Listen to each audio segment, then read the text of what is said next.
And China has started conducting a military exercise in the South China Sea. According to the Chinese People's Liberation Army, China's Shandong aircraft carrier task group has recently conducted an exercise in the South China Sea.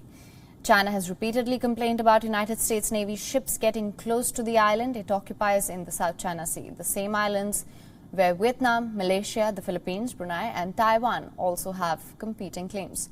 U.S. carrier groups have sailed near Chinese-controlled islands in the disputed waters several times this year, and this has drawn denunciation from China.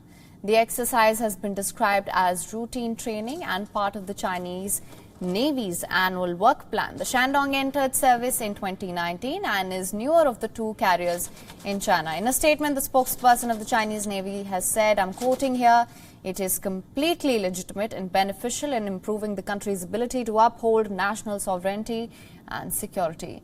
As per the PLA Navy spokesperson, China hopes the world to see the exercise from an objective and rational viewpoint, and the Chinese Navy will continue conducting such exercises according to its schedule.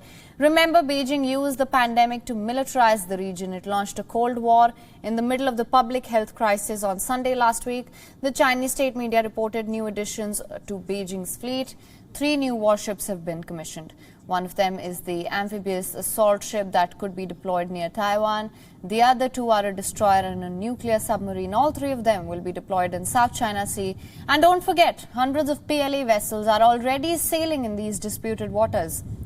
So the message from Beijing here is clear. It wants to test the resolve of the Democratic Alliance. So how have the other stakeholders of the South China Sea responded? With deployments of their own, of course. Britain's HMS Queen Elizabeth is all set to lead the strike group to the South China Sea. The voyage route is guaranteed to rile up the Chinese.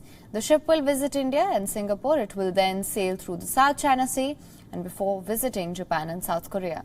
It is being called the biggest fleet to leave Britain in a generation. Along the way, allies are also expected to join. There are joint drills scheduled with Japan, Australia, Canada, New Zealand, France, Italy, Turkey and India.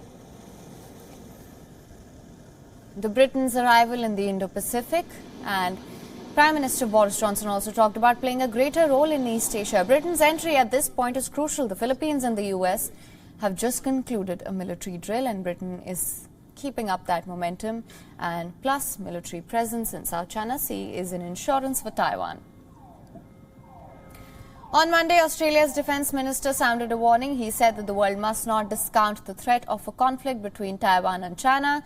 So that's what the most volatile theatre of world politics looks like right now. China spoiling for war and a defiant democratic alliance fighting for a rules-based order.